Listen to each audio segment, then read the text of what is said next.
ሰላም ሰላም ቤተሰብ ከመይ ኣለኹም ደህና ዲኹም? ኣነ ሰላም እየ እግዚአብሔር ይመስገን። ሎማዓንቲ ብሓዱሽ ኣርእስቲ መፂና ኣለና። ትምሃርላ ድማ ተስፋ ይግበር። ኣርእስቱ ኣብቲ ጽሉል ጋባ ፍቕራዊ ዛንታ እያ ትብል። ኣብቲ ጽላል ጋባ ፍቕራዊ ዛንታ። ሰናይ ጻኒሒት ላይክ ሰብስክራይብ ኣይትረስዑ። ኣብ ሓንቲ ንእሽቶን ዓዲ ማይ ሓቂቂት ሓንቲ ጋባ ዝተባህለት ውቅብቲ ገረብ ነበረት። እዛ ገረብ እዚኣ ኩሎም ደቂ ዓዲ ፍሉይ ቦታ ዝነበራ እያ ነይራ።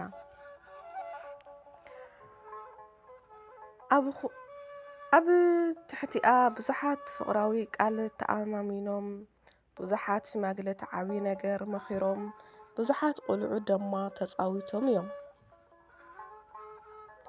ኣብዚ ጽላል እዚ ሓንቲ መወዳድርቲ ዘይብላሓ ዛንታ ፍቕሪ ጥልመትን እውን ዝተኻየደላ እያ።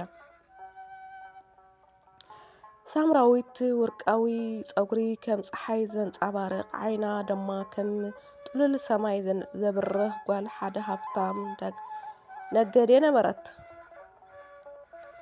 ኣማን ድማ ወዲ ሓደ ድኻ ሓረስታይ ኮይኑ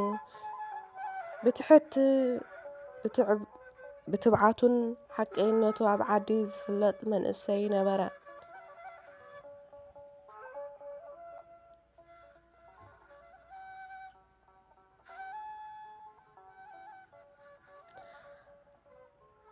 ብሓቀን ኣብ ሓደ ዝፍለጥ መንእሰይ ነበረ። ክልቲኦም ድማ ትሕቲ ኣብታ ጽላል ጋባ ተራኺቦም ልባቶም ብፍቕሪ ተዛመዱ።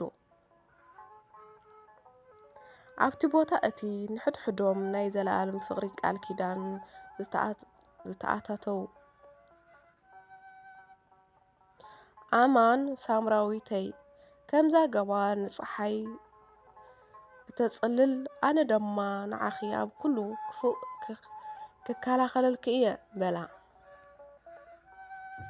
ሳምራዊት ድማ ኣማነይ ከምዛ ሱር እዚኣ ገረብ ኣብ ምድሪ ዝጸንሐ ፍቕርኻ ኣብ ልበይ ንዘለኣለም ከጽንሖ እየ ኢላ ድመሓለትሉ። ግዜ እናኸደ ምስ መጸ ሳምራዊት ናብ ከተማ ንትምህርቲ ክትኸይድ ተገደደት። ኣብኡ ድማ ምስ ሓደ ሃብታምን ውቅብን መንእሰይ ተላለየት። እቲ ብልጭልጭ ከተማን ሃብትን ነቲ ሓቀኛ ፍቕሪ ኣማን ከም ዝዓበጦ ገበራ።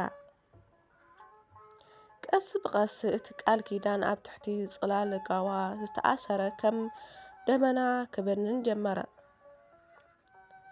ሓደ መዓልቲ ኣማን ናብታ ከተማ ከይዱ ንሳምራዊት ክገረማ መደብ እንተኾነ ግና ንሳ ምስቲ ሓድሽ ፍቕረኛ ኣብ ሓደ ሽሻ ቤት ኮይና ክትስሕቕ ረኣያ።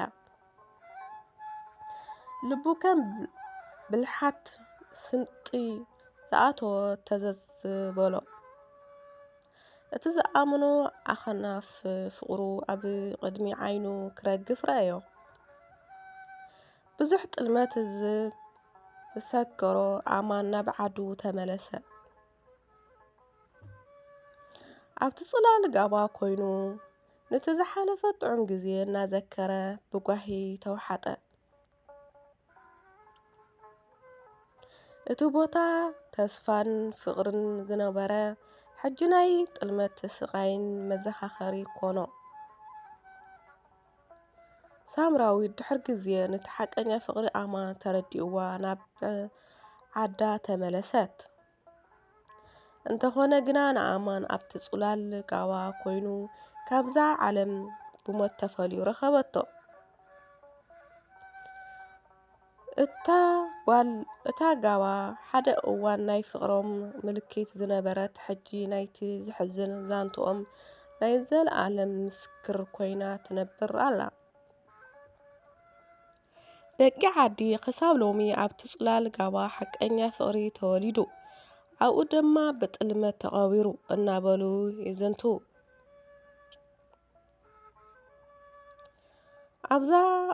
ካብዛ ኣብቲ ጽላል ጋባ እትብል ዝሕዝን ፍቕራዊ ዛንታ ብዙሕ ትምህርቲ ክንቐስም ንኽእል ኢና። ሓቀኛ ፍቕሪ ኣብትን መልክዕ ዘይኮነ ሃብትን መልክዕ ዘይኮነስ ኣብ ልቢ እዩ ንምርኩዝ።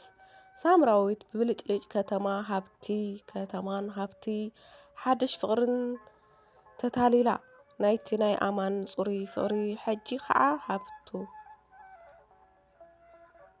ፍቕሪ ከዓ ሂባቶ። እዚ ድማ ሓቀኛ ፍቕሪ ብንዋት ከም ዘይልካዕ የረድአና። ቃል ኪዳን ክብደት ኣለዎ። እታ ኣብ ትሕቲ ጽላል ጋባ ዝተኣሰረ ቃል ኪዳን ንሳምራዊት ቀሊል ነበረ። እንተኾነ ግን ንኣማን ህይወቱ ዝኸፈለ ውዕል እዩ ነይሩ። እዚ ድማ ዝኣተናዮ ቃል ኪዳን ክሳብ ክንደይ ክቡር ምዃኑ ብኸመይ ክንሕልዎ ከም ዘለና የዘኻኽረና። ጥልመት ዘስዕቦ መዘዝ ከቢድ እዩ። እቲ ሳምራዊት ዝፈጸመቶ ጥልመት ንኣማን ናብ ሞት ንዓኣ ድማ ናብ ዘለኣለማዊ ጸጸት እዩ ኣብጽሕዋ። እዚ ድማ ኣብ ዝኾነ ይኹን ዝምድናታትና እሙናት ክንኸውን ከም ዝግባእ የነጽረልና። ግዜ እንደ ሓለፈ እውን ሓቂ ይወፅእ። ሳምራዊት ኣብ መወዳእታ ነቲ ሓቀኛ ፍቕሪ ኣማን ተረዲእዋ እዩ።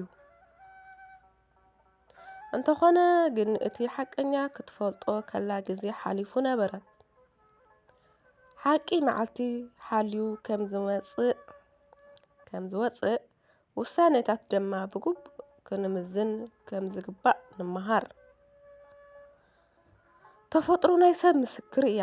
እታ ገረብ ጋባ ናይቲ ፍቕሮም ጥልመቶምን ናይ ዘለኣለም ምስክር ኮይና ትነብር ኣላ። እዚ ድማ ተግባራትና ኣብ ከባቢና ዘለዉ ነገራት ከም ዝምዝግብዎም ምስክር ከም ዝኾነ የረድአና። በዚ መሰረት እዛ ዛንታ እዚኣ ብሂወትኩም ብዛዕባ ፍቕሪ እምነት ውሳነ ክትገብሮ ዝግበአካ ጥንቃቐ እያ እተዘኻኽረና። ንልማዓንቲ ዛንታና እዚኣ ትመስል ብግቡእ ተረዲእና እዩ። ኩሉ ግዜ ከምዛነ ዝብለኩም ኩሉ ግዜ ኣባሓና ክበፅሕ ተሎ ነገራት መብራህርህ ወይም ትምህርቲ ኣይንድለ። መጀመርያ ልመጸና ሎ ትምህርቲ ነስተውዕል ተማሂርናዮ ንጽናሕ ኣብቲ ነድልየና ሰዓት ንዘክር ኢና ማለት ዝኾነ ኣብ ህይወትና ዝገጥመና ነገራት ኣሻዒቱ ከዝላብን ኣብ ፍቕሪ ህይወት ጥልመት ተበፂሕና ሓደ ሰብ ገንዘብ ተክሒድና ወይ ገንዘብ ምድሓዝ ተኣቢና ገንዘብ ምሳና ነይሩ ድሓር ግን ገንዘብ ትስእኖ ተለና ኢና ገንዘብ ኣደሓሕዛ ከመይ ኢልና ምኽሪ ወይም ሰርች ንገብር ማለት እዩ። ሒዝናዮ እናሃለና ግን ኣይነስተውዕሎይ እና ቅድሚ መጀመርያ ነስተውዕል። ሓደ ግዜ ብመልሓሶም መጀመርያ ኣዝዩ ነፍቁረይ ዘፍቅረናይ ሰብ ይህሉ እሞ ድሓር ግን ብዝኾነ ጉዳይ ናብ ዝኾነ ሃገር ንኸይድ ንኽእል ኢና። ድሕሪ ግን እቲ ሰብ ሃምቱ እንደልዮ ክንረክብ ንኽእል ኢና። ብፃወታኡ ድዩ ሰሓቑ ድዩ ሓደ ሰብ ኣሎ ካብ ጭንቅኻ ጠቕሊሉ ዘራግፈካ በቃ ክትስሕቕ ዝገብረካ ክትጫወት ጥራሕ ፅኢሉ ዘና ዘብለካ ብውሽጥኻ ኣሎ ሓደ ሰብ ኣብ ሶሻል ሚድያ ትፋለጦ ድዩ ብኣካል ትፋለጦ ድዩ ኣለዉ ብዙሓት በቃ ምስኡ ኮይንካሲ በቃ ምንም ነገር ትዝክር ዘይትኽእል ይፀሓቕ ይጫወታይ በቃ ደስ ዝብለካ ሰብ ክህልክ ይኽእል እዩ። ግን ደሞ ምሳኻ ክኾን ድዩ ዘይኮን ሕሳብ እዩ። ንግዚኡ ደስታ ዘይኮነሲ ምሳኻ ለድሓር ቀጻልነት ኣለዎ ድዩ የብሉ ክንሓስብ ኣለና። ህይወት ኣይትድገምን ንድሓር ምሕሳብ እዩ ማለት ጸጸት ብዙሕ ነገር ንፅጸት ኢና ሓሊፉ እዩ ግን ልገዲም ልመፅእ ናስተኻኽል ይግበአና ማለት እዩ። ኣነ እዚ ካብዚ እዚኣ ተማሂረ ማለት እዩ ብዙሕ ተማሂርኩምላ ትኾን ተስፋ ይገብር። ሓደ ግዜ ቃል ኪዳን ቀሊል ነገር ኣይኮነ እንኳን ቃኒ ይኾነ ዝኾነ ነገር እኳ ተተናገርካዮ እንድሕር ተግበርካዮ ብጣዕሚ ዝኾነ ነገር ይስምዓካ ብውሽጥኻ እና እዚ ይመስል ነይሩ። ቤተሰብ ላይክ ሰብስክራይብ ኣይትረስዑ። የቀኒየለይ ስለልትገብሩለይ ባይ የቀኒየለይ ላይክና ሰብስክራይብ ኣይትረስዑ። ብዙሕ ተማሂርኩም ድማ ተስፋ ይገብር።